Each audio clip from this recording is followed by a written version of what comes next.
तो दोस्तों एसआईआर का फर्स्ट फेज पूरा हुआ और इसके जब आंकड़े जारी हुए तो देश की विपक्षी पार्टियों के होश उड़ गए हैं।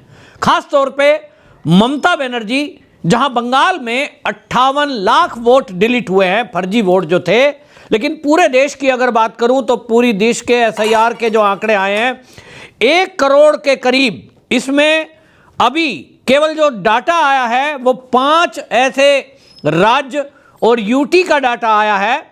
ड्राफ्ट जो जारी हुआ है उसमें बताया गया है कि कुल मतदाता संख्या जो है 7.6% की कमी हुई है और टोटल इसमें जो वोट डिलीट हुए हैं यानी जो फर्जी वोट थे वो 1 करोड़ के लगभग वोट थे। और इसमें अभी तक के जो आंकड़े जारी हुए हैं वो पश्चिम बंगाल, राजस्थान, गोवा, लक्षद्वीप और पुडुचेरी। आप सोचिए कि अगर फर्स्ट फेज में ये 1 करोड़ नाम कटे हैं तो सेकंड फेज में भी लगभग इतने ही नाम कटने की संभावना जताई जा रही है। पश्चिम बंगाल में जिस तरह से मैंने आपको पहले भी बताया है कि पश्चिम बंगाल में तो अभी तक जितने राज्यों का आंकड़ा जारी हुआ है उसमें सबसे ज़्यादा वोट पश्चिम बंगाल में कटे हैं और वहाँ पश्चिम बंगाल में 58 लाख नाम अगर हटे हैं तो सेकंड फेज में भी अगर 58 लाख या 50 लाख हटते हैं तो आंकड़ा वही 1 करोड़ को पार कर जाएगा जो भारतीय जनता पार्टी के नेता पहले दिन से कहते आए हैं। भारतीय जनता पार्टी का पहले दिन से दावा है कि बंगाल के अंदर, ये तो सभी जानते हैं, सबसे ज़्यादा फर्जीवाड़ा, फर्जी वोट, फर्जी सर्टिफिकेट ये सब है। असम में भी इसी तरह फर्जी वोटर थे, लेकिन वहाँ हेमंत बिस्वा शर्मा भारतीय जनता पार्टी के मुख्यमंत्री हैं और इसलिए लगातार वहाँ एक्शन हो रहा है। तो वहाँ अब उस बात में कमी आई है। लेकिन अभी जो ये सामने आए हैं आंकड़े, इससे एक बात बिल्कुल साफ है कि ये जो विपक्षी पार्टियां चिल्ला रही हैं, ये जो एसआईआर को झूठ और गलत बता रही हैं, ये जो इस पर राहुल गांधी बार बार प्रेस कॉन्फ्रेंस कर रहे हैं और बड़ी एक रैली अभी दिल्ली में लाल किला मैदान में की, ये सब ये दिखा रहा है कि ये केवल घुसपैठियों को वोटर लिस्ट में शामिल कराने की इनकी कवायद थी। आप इसी से अंदाजा लगाइए कि 13 करोड़ अभी इसमें जहां मतदाता थे, जो ये मैंने 5 राज्य बताए और यूटी, 13 करोड़ 35 लाख अभी ड्राफ्ट सूची आई है तो ये 12 करोड़ 33 लाख हो गए। बंगाल में 58,20,898 वोट कटे। राजस्थान में ये जो संख्या है ये 41 लाख के करीब है और पुडुचेरी में 85,000 है। तो आप इससे आप अंदाजा लगाओ कि जब दूसरा फेज चलेगा फरवरी 26 में और उसका जो अंतिम लिस्ट आएगी यानी फाइनल ड्राफ्ट जो आएगा वो 14 फरवरी 2026 को आना है, तब इस देश की स्थिति वोटर लिस्ट की क्या होगी। बार बार चुनाव आयोग का नाम लेकर के कांग्रेसी प्रहार कर रहे हैं। प्रियंका गांधी ने लाल किला मैदान से नाम उनके बोलकर ये कहा कि इनको हम छोड़ेंगे नहीं। राहुल गांधी बार बार चुनाव आयोग को धमकी दे रहे हैं। इसी से पता लग रहा है कि बौखलाहट क्यों है। एसआईआर को भी ये कहा जा रहा है कि एसआईआर चुनाव के पहले कराई जा रही है, पहले क्यों नहीं कराई, बाद में क्यों नहीं कराई। इसको लेकर देश की संसद में जेपी नड्डा, जो कि नेता वहां पर हैं सदन के राज्यसभा में, उन्होंने पोल पट्टी खोलते हुए कहा कांग्रेस की कि ये जो एसआईआर को कहा जा रहा है कि ये तो जो है गलत है, गैर संवैधानिक है, गैर संवैधानिक शब्द इस्तेमाल कर रहे हैं। तो इसको उन्होंने बताया कि देखिए ये जो जवाहरलाल नेहरू जब देश के प्रधानमंत्री बने पहली बार तो 1952 में ये एसआईआर हुई, उसके बाद 1957 में हुई और उसके बाद 1961 में एसआईआर हुई और इसके बाद अभी आप देखिए 2003 में हुई, अंतिम जो हुई थी, तब तो अटल बिहारी थे। लेकिन उसके पहले जो एसआईआर हुई ये कांग्रेस की सरकारों में हुई। तो सवाल ये है कि कोई कांग्रेस की सरकार में अगर काम हुआ वो संवैधानिक, और जो भारतीय जनता पार्टी की या एनडीए की सरकार में हो रहा है वो गैर संवैधानिक। ये दोगली बात कैसे चलती है और इसीलिए देश को समझने की आवश्यकता है। जो जेपी नड्डा जी ने समझाया, जेपी नड्डा जी ने जो संसद में कहा, वो पूरे देश को समझने की आवश्यकता है। सुनिए उन्होंने संसद में क्या कहा। अब ये पूछते हैं कि एसआईआर क्यों, एसआईआर क्यों, एसआईआर क्यों। ये एसआईआर कोई नया नहीं है, ये डेमोक्रेटिक प्रोसेस में 1952 से शुरू हुआ था। 1952 में जब ये हुआ तो उस समय जवाहरलाल नेहरू प्रधानमंत्री थे। 1957 में हुआ, तब भी जवाहरलाल नेहरू जी प्रधानमंत्री थे। 1961 में हुआ, तब भी जवाहरलाल नेहरू प्रधानमंत्री थे। 1965 में हुआ, तब लाल बहादुर शास्त्री प्रधानमंत्री थे। 1983 में हुआ तो इंदिरा गांधी प्रधानमंत्री थी। 1987-89 में हुआ तो राजीव गांधी जी प्रधानमंत्री थे। 1992 में हुआ तो नरसिम्हा राव जी प्रधानमंत्री थे। 2002 में हुआ तो अटल बिहारी वाजपेयी जी प्रधानमंत्री थे। 2004 में हुआ तो मनमोहन सिंह प्रधानमंत्री थे। अब अगर आप देखें तो सिवाय अटल बिहारी वाजपेयी जी को छोड़ करके बाकी सारे SIRs आपके ही प्रधानमंत्री काल में हुए हैं, इसको भी हमको ध्यान में रखना चाहिए। जानते हैं। अब जब हम 2004 की बात करते हैं तो आखिर ये 2004 के बाद 2025 तक जो SIR होना चाहिए था वो क्यों नहीं हुआ, और होने की आवश्यकता क्या आ गई, वो भी हमको समझ लेना चाहिए। एक तो 2004 में भी किसी पार्टी ने अपोज नहीं किया, और ये प्रोसेस को वोटर लिस्ट जो विशिएटेड होती है उसको ठीक करने का ये एक तरीका है, एक प्योरिफिकेशन ऑफ वोटर लिस्ट का तरीका है, और ये पीरियोडिक है, और ECI को ये पूरा अधिकार है जो कर रही है।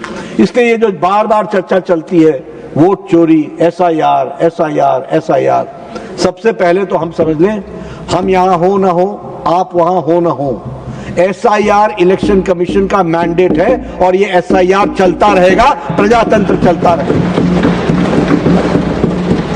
JP नड्डा जी बिल्कुल साफ साफ बोल रहे हैं, और वो समझा रहे हैं कि विपक्ष के जो ये झूठ का नैरेटिव सेट करने की बात है, इस पर आने की आवश्यकता नहीं है।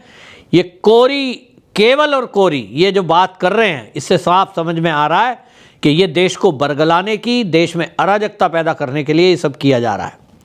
दूसरी तरफ फर्जीवाड़ा किस तरह से किया जा रहा है, जब पता लग रहा है कि SIR हो रही है देश में, तो ये जो घुसपैठिए हैं, अब जब SIR बंगाल में हो रहा है तो बंगाल से भागे। अभी आप देखिए पुडुचेरी में हो रहा है, वहाँ तो बंगाली जो घुसपैठिए हैं वो बहुत कम संख्या में है, लेकिन पूरा जहाँ जहाँ SIR हो रहा है वहाँ से अब इन्होंने सोचा उन राज्यों में चले जाओ जहाँ राज्यों में अभी तक जो है SIR नहीं हो रहा है। लेकिन किरीट सोमैया जो बीजेपी के नेता हैं, उन्होंने इन घुसपैठियों के फर्जीवाड़े का खुलासा किया है। उन्होंने कहा कि इस देश के अंदर फर्जी सर्टिफिकेट बनाने वाला गिरोह एक्टिव है, जो इन घुसपैठियों के लिए फर्जी बर्थ सर्टिफिकेट और फर्जी इनके दस्तावेज बना रहा है। अभी उत्तर प्रदेश में आपको ध्यान होगा, उत्तर प्रदेश में भी इसी तरह का एक गिरोह पकड़ा गया था जिसने हजारों बर्थ सर्टिफिकेट बनाए। बर्थ सर्टिफिकेट का क्या करेंगे, ये बैक डेट में बर्थ सर्टिफिकेट बन जाएगा, उसके बेस पे इनके बच्चे वोटर लिस्ट में शामिल हो जाएंगे। ये जो षड्यंत्र चल रहा है, इसको किरीट सोमैया ने खोला, और उन्होंने बताया कि 27,397 बर्थ रजिस्ट्रेशन अभी हुआ है सितंबर 2025 में, और उन्होंने उसका पूरा डेटा खोल के रखा है। उन्होंने इस मामले में FIR कराई है, और अब इसकी जांच पुलिस करेगी। लेकिन सवाल ये उठता है कि जिस तरह से ये जो है फर्जीवाड़ा चल रहा है, इस फर्जीवाड़े का पक्ष क्यों ये विपक्षी पार्टी ले रही है, इस बात का केवल इसी से पता लगता है कि इनको लग गया कि फर्जी वोटर अगर कटे तो यही तो इनका वोटर था। ये कहते हैं कि साहब वोट चोरी हुई है। राहुल गांधी रैली कर रहे थे लाल किले में, बड़ी बड़ी प्रेस कॉन्फ्रेंस कर दी। इसको लेकर आपको बताऊं कि जब ये चुनाव हुआ बिहार विधानसभा चुनाव के समय, यहां चुनाव को देखने के लिए, वॉच करने के लिए, कैसे इतना बड़ा लोकतंत्र है, इतनी बड़ी संख्या में वोटर यहां वोट डालते हैं, कैसे गिनती होती है, सारे सिस्टम को देखने के लिए साउथ अफ्रीका और इंडोनेशिया से ऑब्जर्वर आए थे। राहुल गांधी को ये जो मिलिंद देवरा ने राज्यसभा में विषय रखा है, इसको जरूर सुनना चाहिए। उनको समझ में आएगा कि भारत की एजेंसियों पर अगर आपको भरोसा नहीं है तो भाई विदेशियों पे ज़्यादा भरोसा है तो विदेशी की ही बात मान लो। जो ऑब्जर्वर साउथ अफ्रीका और इंडोनेशिया से आए, उनका जो बयान है उसको सुनना चाहिए, जो राज्यसभा में मिलिंद देवरा ने राज्यसभा में रखा। सुनिए आप। 2 इंटरनेशनल ऑब्जर्वर्स बिहार के चुनाव में देवर posted over there. One was from Indonesia, one was from South Africa. The Commissioner of Indonesia's General Election Commission, Mr. Idham Holik, What did he say? My experience in Bihar has been very inspiring. Everyone could see that the elections were free and fair. India truly is the land of democracy. South Africa, I'm sorry I can't pronounce this person's name, but Masudebeli Sedula Mama Bobo from South Africa, also the Election Commission of South Africa. What did she say? The election in Bihar were amazing. We learned so many things that we can share in South Africa. The digital system used in India was far ahead of South Africa's paper-based process.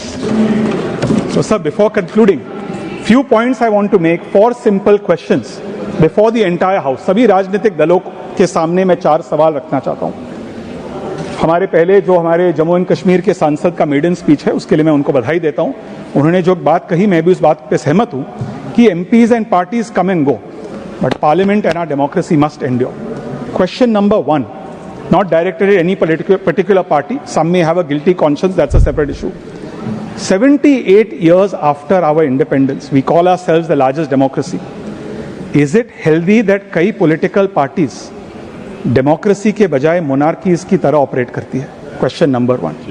Question number 2, बहुत सारे राज्य में cash transverse ने महिलाओं और families को empower किया है। महाराष्ट्र का मैं उदाहरण दे सकता हूं, इसमें आम महिलाओं के हाथों को हमने मजबूत किया है।